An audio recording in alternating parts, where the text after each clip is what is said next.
यहाँ पे जो पहला एग्जाम्पल है, पहला एग्जाम्पल क्या कह रहा है, consider the number 4 to the power n where n is a natural number. Check whether there is any value of n for which 4 to the power n ends with the digit 0.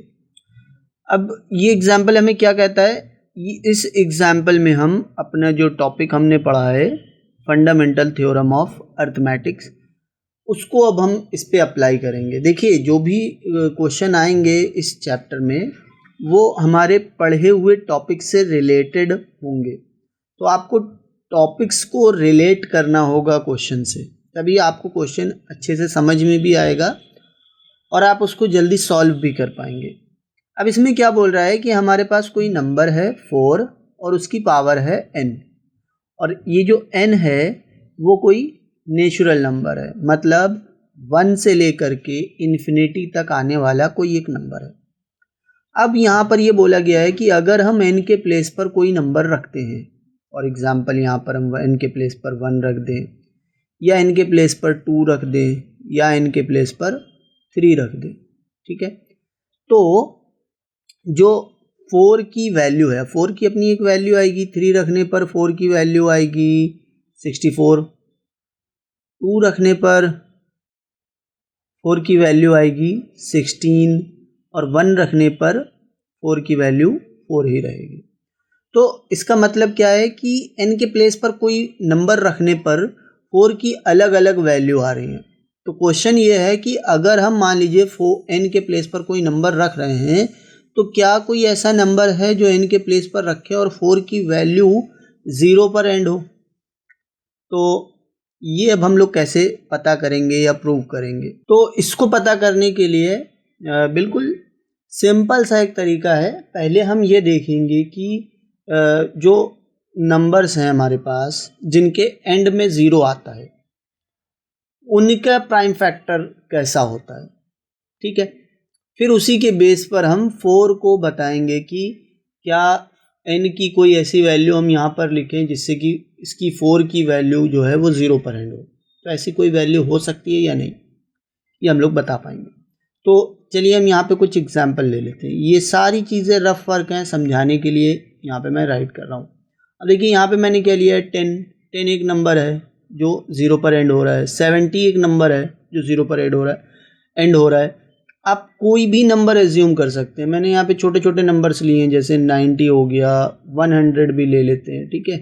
तो अब इनको अब हम लोग factorise करके देखते हैं और देखते हैं कि इनके प्राइम फैक्टर में क्या कोई कॉमन चीज़ है।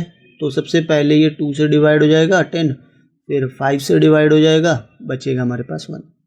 इसी तरह 70 को अगर देखें तो 70 भी 2 से डिवाइड होगा, 2 3 ज़ा 6, 2 5 ज़ा 10। अब ये 35 5 से डिवाइड होगा 7 टाइम में, 7 7 से डिवाइड होगा 1 टाइम में। 90 को अगर देखें तो 90 2 से डिवाइड होगा, 2 से डिवाइड होगा, 2 4 ज़ा 8, 2 5 ज़ा 10, और ये 45 3 से डिवाइड होगा, 3 1 ज़ा 3, 3 5 ज़ा 15, और ये जो 15 है फिर 3 से डिवाइड होगा, 3 5 ज़ा 15, और फिर लास्ट में 5 से 5 डिवाइड हो जाएगा। ये जो 100 है, 100 2 से डिवाइड होगा, 2 से 100 को डिवाइड करते हैं तो ये आ जाएगा आपका 50, फिर 2 से करेंगे तो आएगा आपका 25, फिर अब ये अगर हम 5 से करते हैं तो 5 आएगा, और 5 से करेंगे तो 1 आएगा, ठीक है। तो इस तरीके से हमने कुछ नंबर्स लिए जिनके एंड में 0 आता है और उनके प्राइम फैक्टर्स निकालें। अब हम देखते हैं कि क्या कोई कॉमन चीज़ है इनमें। तो सबसे पहले 10 के प्राइम फैक्टर क्या हैं। 10 के प्राइम फैक्टर है 2 × 5। अब 70 लिया था, 70 के प्राइम फैक्टर्स क्या हैं, 2 × 5 × 7।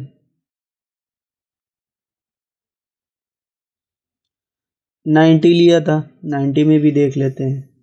90 में हमारे पास आ रहा है 2 × 3² × 5। ये 90 के प्राइम फैक्टर्स हो गए। 100 के प्राइम फैक्टर्स क्या होंगे?